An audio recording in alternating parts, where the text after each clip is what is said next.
The Pentagon on Saturday said the U.S.-led airstrikes against chemical weapons facilities in Syria was a success. The strikes went to the very heart of the enterprise, to the research, to development, to storage. So we are very confident that we have significantly crippled Assad's ability to produce these weapons.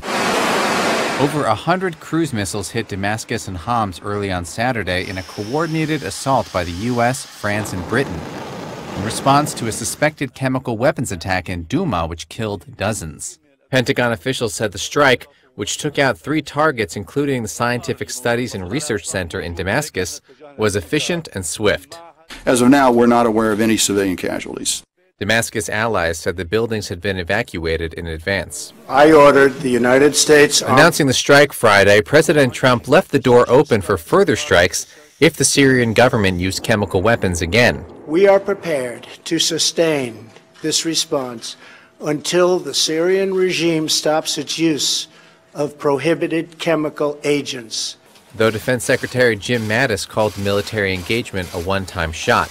And I believe that it sent a very strong message to dissuade him, to deter him from doing this again.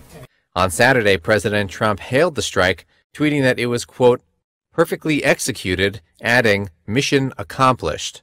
Syrian state media called the attack a, quote, flagrant violation of international law.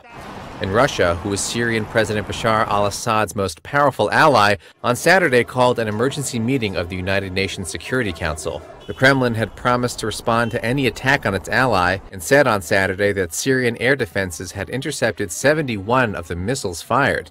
But the Pentagon said there was no indication that Russian systems had been employed and that Syrian air defense systems had been largely ineffective. To the best of our ability to determine at this time, no Syrian weapon had any effect on anything that we did.